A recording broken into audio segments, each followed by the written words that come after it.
Good evening, everybody, and thank you for joining me for another video. Joe here with Tufel Gun and Armory, and today's video is going to be on creating and designing a leather strop. A strop is used to sharpen edge tools.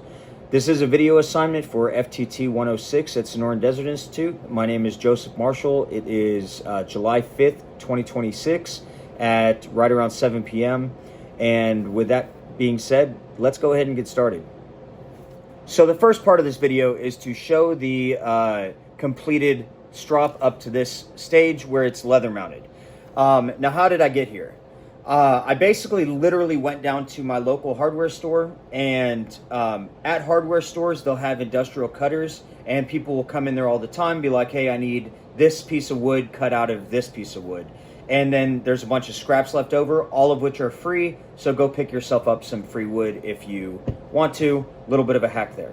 So from there, I cut out two pieces about 4 inches by 18 inches. And with one of them, I sanded it down and got it all nice and smooth. Instead of using 15 different grits of sandpaper, I used one removal, one smoothing, and one finishing. It's going to be 80, 180, and 400 grit respectively. And that gave it a nice smooth feel to it. And then I went to adhesive.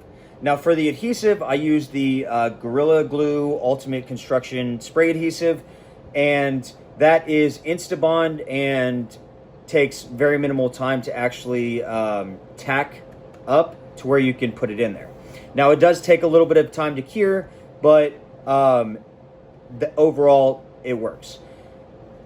From that point, I mounted it on there and took the other piece that I cut off and slapped it together and used clamps to clamp it together and let it cure, just like so. Now I chose that mounting method because I was a little bit strapped for time and needed to get this out before the deadline, but that is where we are at right now.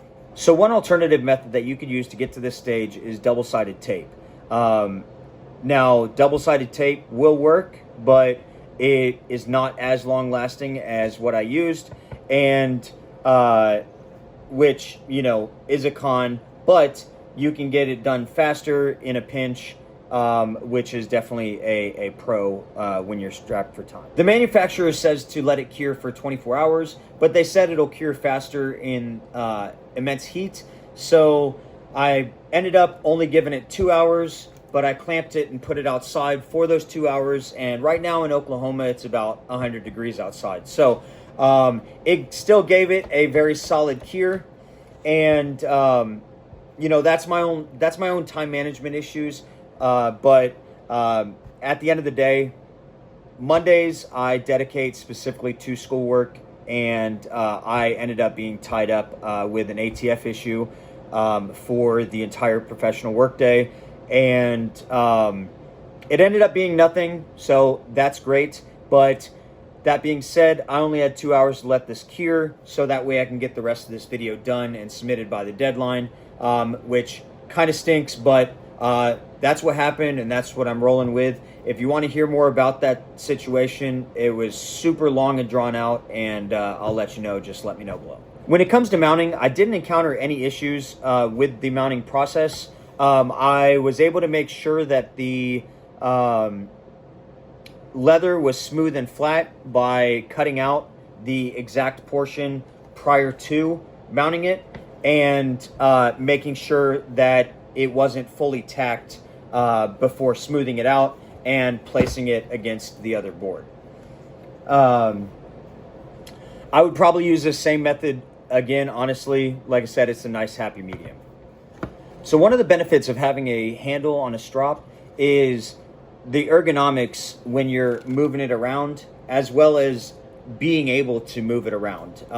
You know, instead of just holding a 4-inch piece of plywood, you'll actually have something, you know, similar to a pistol grip or whatever that would be more comfortable and easier on your hands and your knuckles and whatnot to use.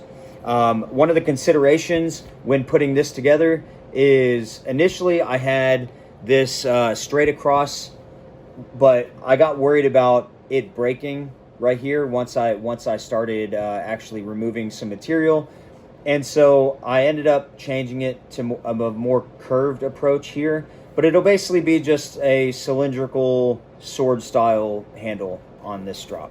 For the next part of this video, we're going to be using different tools and different ways to achieve the end state of creating that handle.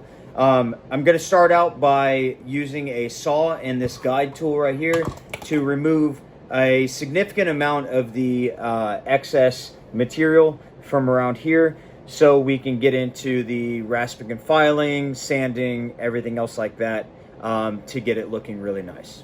Now I don't want to cut right at the base because I want to be able to leave some room for sanding and smoothing. So we're going to go ahead and get started.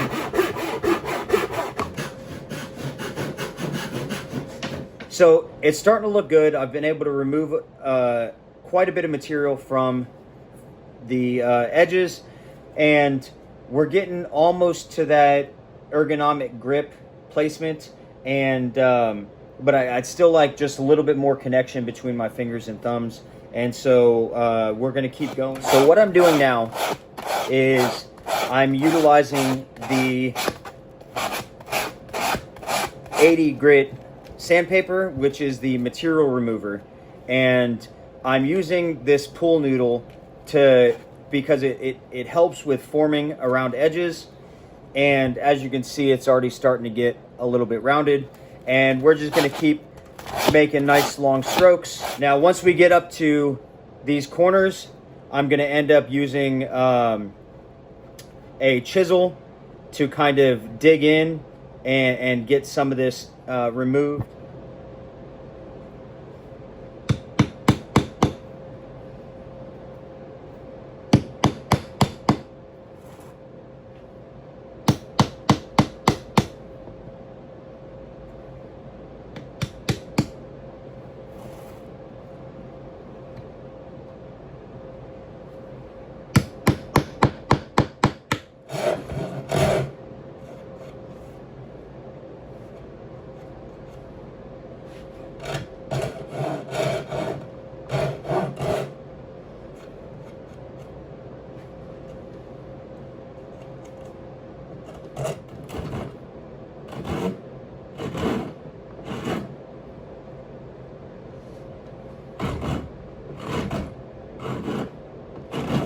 Got a nice good shape going, and this is going to be able to have my hand in there like that.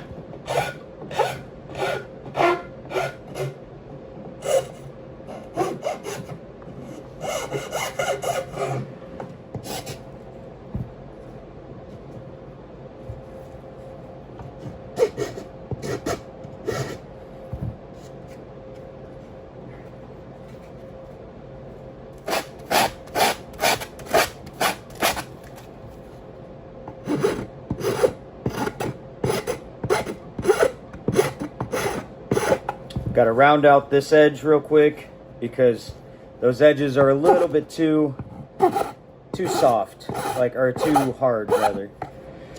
Perfect.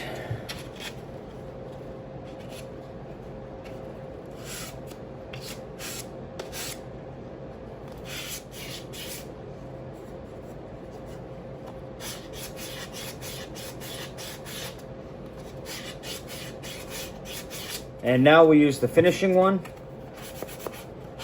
and this will, for this one I went with the sponge type because it really allows you to get into the nooks and crannies and hammer out any of those extra blemishes.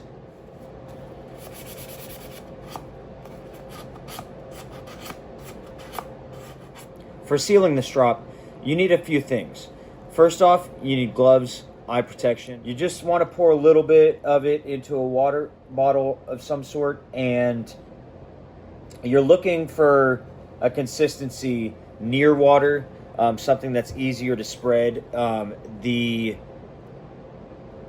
oil will take longer to seep in the more thick it is. So you really want to thin it out, and for that, got some mineral spirits. You want to mix it little by little to get that thinness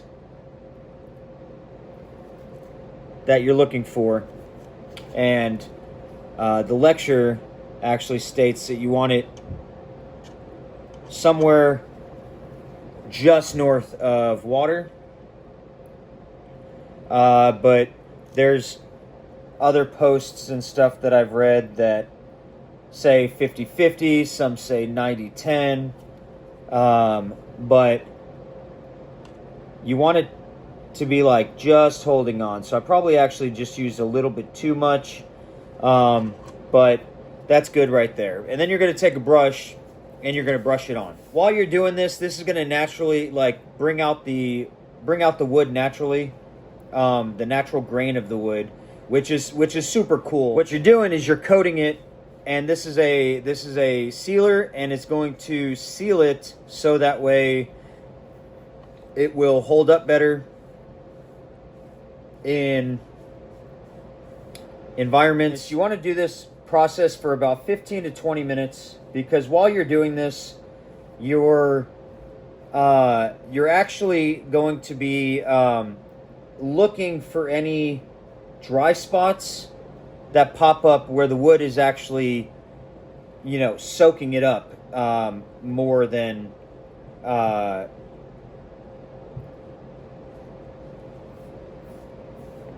in other places. I would let this cure and dry for probably 24 hours. Take a lint-free rag and get the all the excess oil off. And creating a sealant like this is beneficial because it allows your product to last longer. I'm avoiding drips and other things like that by just paying attention, constantly looking to see what is needed. Go ahead and take a non-lint rag and you can wipe off the excess. So the last part of this video is to show the finished product. Now, as you can see, that linseed oil and the mineral spirits has brought out the natural grain of the wood. This is what we started with. It's very dull, nothing really to it. And this is what we're finishing with. So, significant amount of material taken away, nice texturing, and we're good to go. Now, a strop is used to sharpen edge tools using polishing compound against the leather, and overall I would give this one probably like an 80%. And the reason why I would give it an 80% is because typical with plywood, you're going to have areas where there's knots or gaps where it's compressed together, and that doesn't really sit well when you're trying to sand down and remove a bunch of material and whatnot. So I'd try to find, you know, something pre-sanded that I can quickly cut, touch up maybe. In addition to that, find a nice color that, you know, that'll eliminate some of the, you know, some of the imperfections here and here. It'll kind of drown it out, so it's not as noticeable. But this was just a quick one for this assignment, and you know, there's not really a whole lot to it. If I was gonna do something more with it, I would do those things. But this isn't a permanent one. I'll probably make a permanent one at some point, or one more permanent than this. With that being said, that brings us to the end of this video. Once again, my name is Joe with Twofold Gun and Armory. I appreciate you watching. If you have any questions, comments, concerns, leave them in the box below. And be sure to hit that subscribe bell. It's the best way that we grow together. Until next time, I'll catch you later.